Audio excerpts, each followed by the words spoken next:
Hello, my name is Siddhant, and today I'm going to be talking about Nietzsche and the meaning of life. So let's get started. Um, I know of no better life purpose than to perish in attempting the great and the impossible, wrote Friedrich Nietzsche. Meaning of life is a question that a lot of us have asked ourselves, and it's a question that's at the center of philosophy. Humans are rational animals, and it's important for us to know if our lives have any meaning. And thus, the very fact that meaning of life is an important question has resulted in a lot of philosophers coming up with their own interpretations of meaning of life. In this presentation, we'll look at what the German iconoclast Friedrich Nietzsche thought about the meaning of life. Uh, how important is the question of meaning of life to Nietzsche? Well, it's at the center of his philosophy, right? The reason he writes about philosophy in the first place is because he sees the cultural decline or the loss of vitality, as he calls it in his work, in the society that he lives in. And that is how a philologist, Nietzsche did not train as a philosopher, he was a philologist, decides to dwell into the question of what is the meaning of life and the loss of vitality in his age. So before we talk about Friedrich Nietzsche's meaning of life, it's important to know who Friedrich Nietzsche was. Uh, who was the man behind that iconic mustache, right? Was he a Nazi supporter? Was he a misogynist? Was he a far right? Or was he, as many call him, the greatest philosopher of our time? Well, Friedrich Nietzsche was a German philosopher. He was a cultural critic and he was a philologist whose work has exerted a profound influence on the modern intellectual history. In fact, there are only three or four people whose work have had as much impact on our history as Friedrich Nietzsche, who were born in the 19th century, 19th and the 18th century. That would be Marx, Darwin, and Sigmund Freud. Right.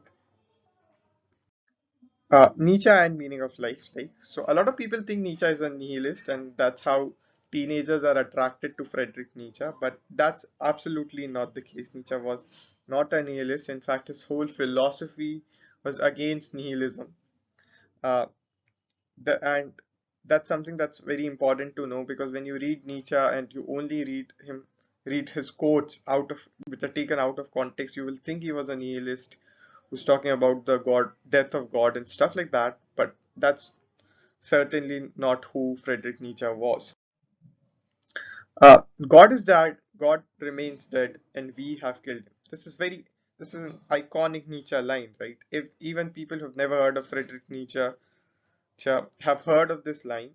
And while it's not a triumph that Nietzsche is talking about, he's talking about what lies after the death of God. He was very much aware that religion for years have been the source of meaning for people, and in the age of science, as religion fades away, we have a void that needs to be immediately filled. And with that void is what nihilism is occurring, and he's writing against nihilism. What do you do in the case when God is dead and in the age of science and reason? How do you create meaning? Well, Nietzsche has three ways in which he believes that individuals can find meaning. Those are art, the Ubermensch, and the Amor Fati. Let's look at each of them one by one. Art. So art was very close to Nietzsche, right? A lot of people who have studied Nietzsche for years says that what he really wanted to be was a musician. He had a friendship with Richard Wagner, who was a famous musician of his time. Nietzsche values art deeply, and he even writes that in order the art is the only thing that's really valuable, right? He has this very famous quote about art where he says that we have art in order to not die in the absence of truth, right? It's That's how important it is. And a lot of his initial work, Birth of the Idol, and a lot of work that he did while he was still teaching at the Basel University was about the importance of art and how art can help in finding people meaning. um, the next uh, the next thing that Nietzsche offers to the world, which can help us find meaning, is the Ubermensch. The Ubermensch is usually translated to Superman. But that's not the correct translation, as Nietzsche's profound Nietzsche scholar Walter Coffin also notes.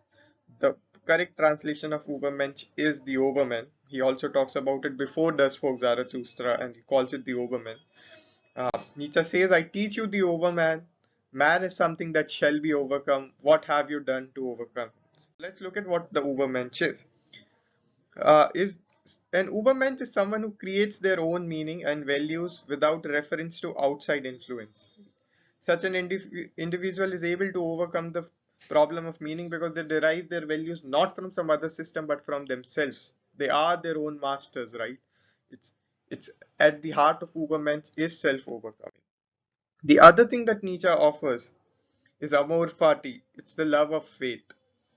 He writes, my formula for greatness in a human being is amor fati, that one wants nothing to be different, not forward, not backward, and not in all eternity, not merely bear what is necessary, still less conceal it, but love it. Uh, he writes that to love your fate is to know that everything that has happened in your life, the good, the bad, the ugly, has contributed to who you are and what you're doing at this very moment.